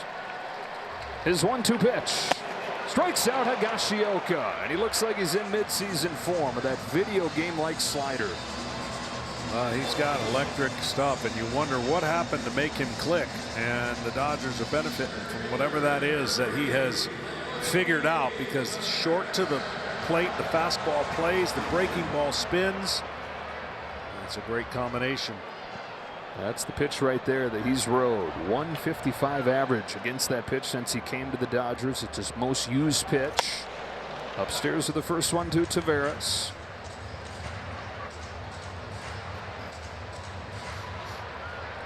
First 7 innings from rookies today. 6 from Sasaki. Last inning from Dreyer. And now the veteran Phillips. 1 ball, 1 strike. You see, that's the pitch I think that really surprises a lot of the hitters, is how quick that fastball gets on the batter. I mean, this ball just is by him, and it's 95. There's nothing to sneeze at, but it's quick. Taveras shows bunt, takes a strike. Even with Muncy on the grass over at third. Alex Vesia is getting ready. And Blake Treinen placed on the injured list today. Tanner Scott, the closer for the Dodgers, although several guys down there with closing experience. One of them right here.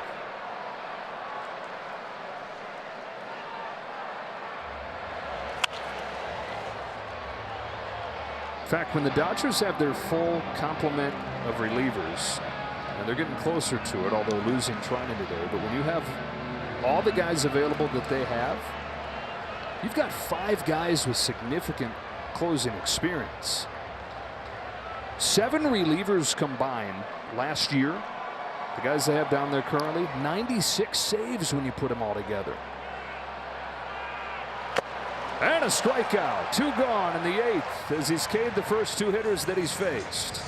Well, that's why it's easy to say they got the best bullpen in all of baseball when healthy, and they can shut you down and preserve all those leads that they're going to have during the year. It's why they're going to win a lot of games. But it all boils down to staying healthy. If they stay healthy, the formula's pretty simple for the Los Angeles Dodgers. Getting Phillips back today. Kopech to come at some point before too long. Simeon fouls off the first pitch. Different day, same story for the Rangers. Good pitching. Eovaldi went 6, but 2 runs on just 2 hits. 0-2.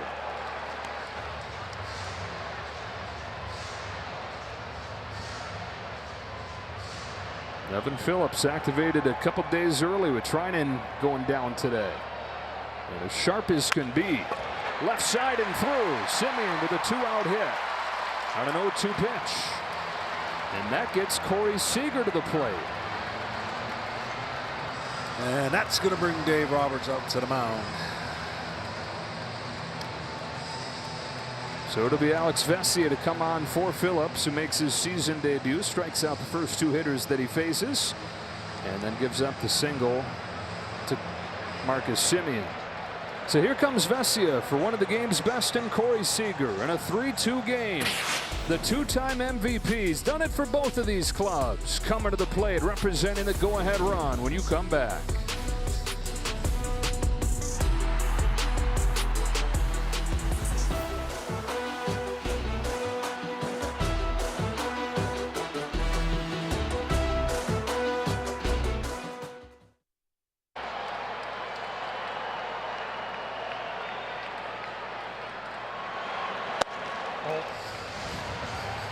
Corey Seager against Alex Vesia, whose first pitch missed away. 1 ball, no strikes. Tying run at first. Go ahead run at the plate as the game finds the Rangers' best player.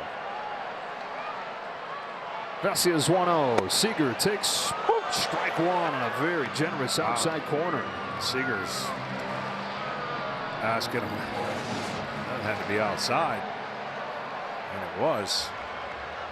Vesia's faced Seager 1 time. Seager took him deep 2 years ago in this park. On the 1-1 pitch, fouls it off, and it's 1-2. Well, if Vesia's going to go to a breaking ball, it better be a good one. It cannot roll in the strike zone against Corey Seager. He already got the generous. I would put a lot of pressure on him and go away.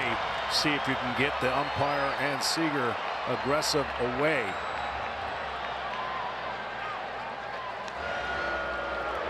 I'm always amazed that pitchers don't expose that side of the plate that they get that inches off, and just, you got the count in your favor, you can just expand the zone.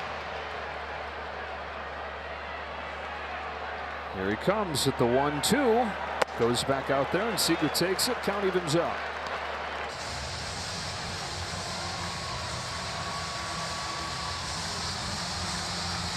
So many big swings through the years for this guy. Good lead for Simeon. 2-2 pitch. Seager sends it foul.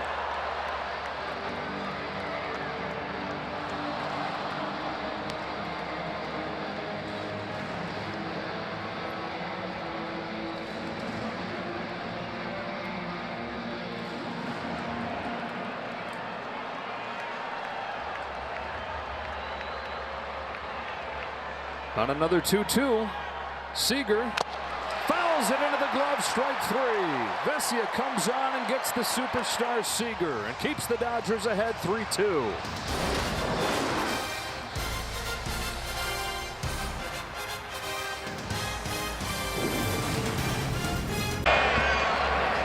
Into the 9th inning we go in a 1-run game. Jacob Webb stays in and delivers ball 1 to Teoscar Hernandez. This was the situation yesterday going into the top of the 9th. Dodgers were up 1-0. They got a couple runs of cushion.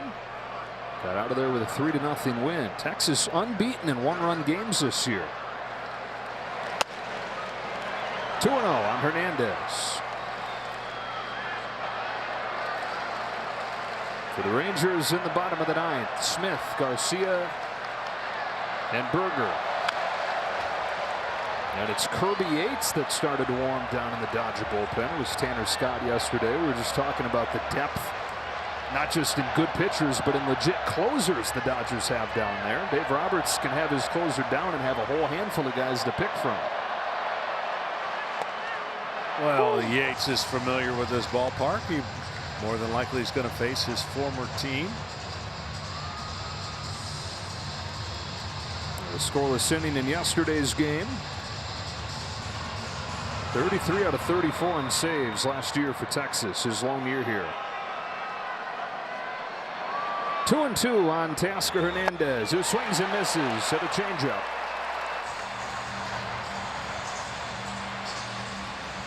Your team, your players, baseball your way. Get personalized highlights and push notifications just for you. You can download the MLB app today. Pitching matchups that are fitting for marquee matchup this weekend. The last 2 champions. DeGrom was great last night against Yamamoto.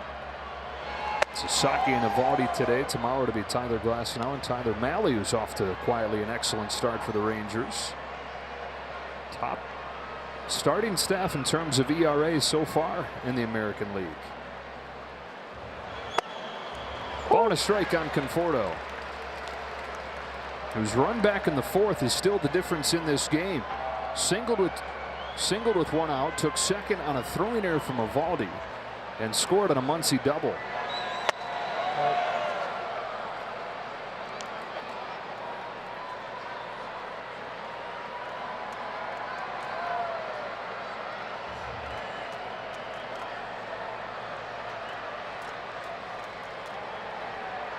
On a 2-1 from Webb, he takes strike 2.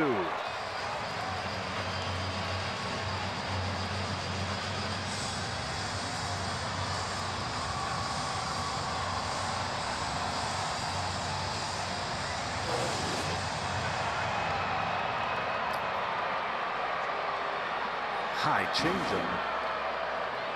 He's thinking, I want to yell at you. Instead, I'm going to take time. Take a breath. Mark Rippicher, by the way, has on his resume this year a perfect game of balls and strikes. So the computer said.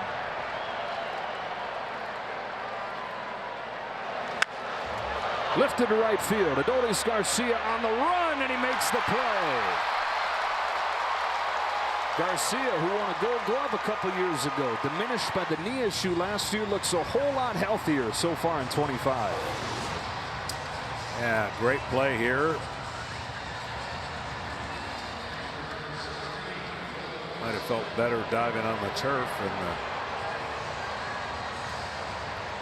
gravel.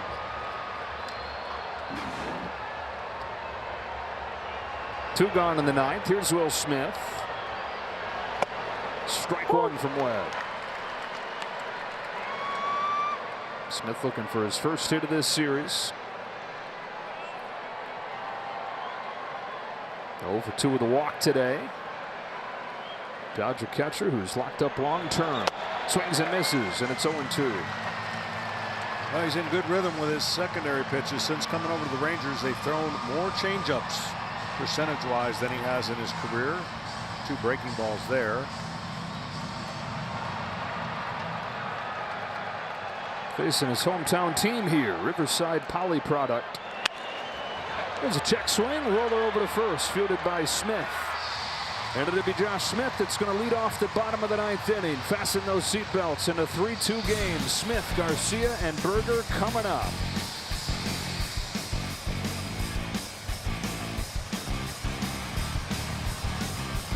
Say, oh man, we know what the deal is with this guy. He was the best reliever in baseball last year with the Texas Rangers. A resurgent year after years of dealing with injuries. He's continued it with the Dodgers.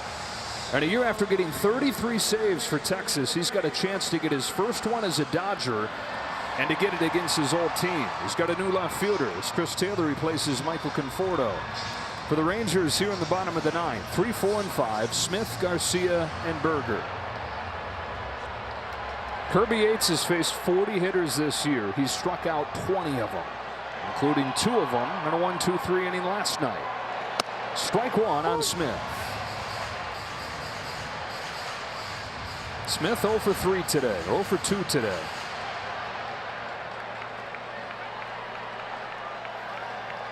.38-year-old Kirby Yates, home with an 0-1. So another guy with a splitter. That splitter is what he throws a lot, and that splitter is what has given the Rangers fits in this series. They have really struggled against that pitch and expect Yates to throw a bunch of them here in the 9th. That one cut. Yates home with an 0-2, and it is golf to right field down the line. Hernandez over to the corner. Just foul. Josh Smith that close to tying the game. Wow. Well, another one that's stayed in the middle, and you see he's pulled 2 of those splitters that are not supposed to be at that part. And the body English and the relief.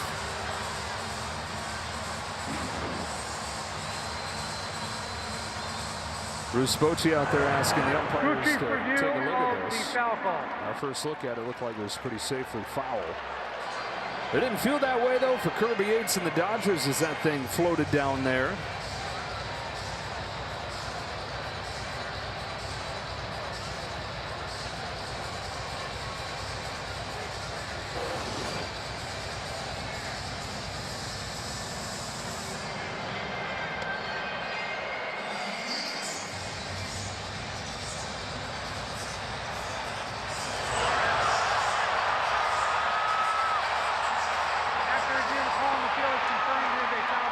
And so they have confirmed the call. No balls and 2 strikes on Josh Smith. One of the bright spots for the struggling Texas lineup. And Kirby's going to have to stay behind that splitter to make it go the other way to keep it out of the middle of the plate.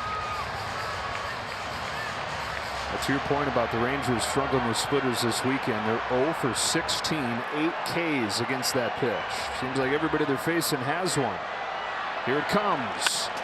Poked down the line and a base hit the other way. Smith is headed for second. He's got a leadoff double. Tying running scoring position just like that.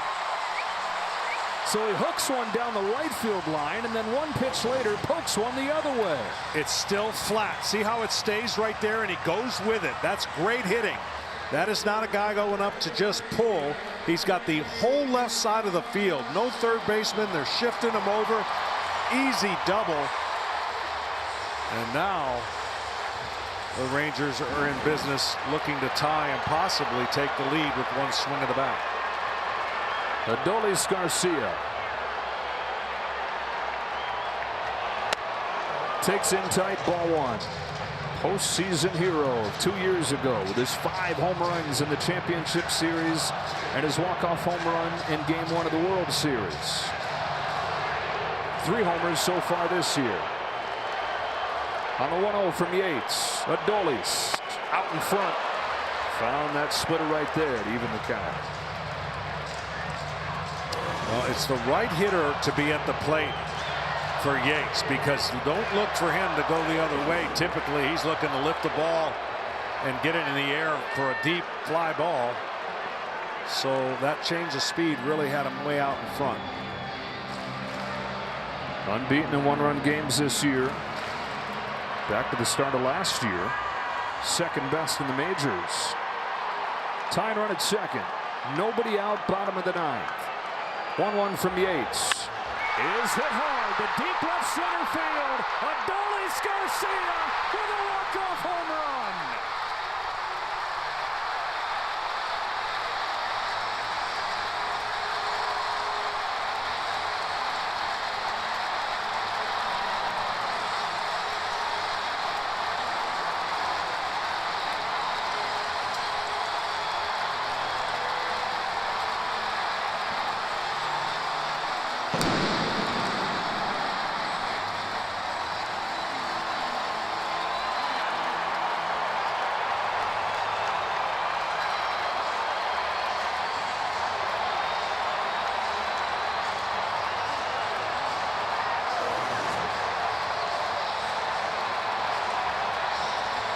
On a tee. Fastball right there. And this crowd responded.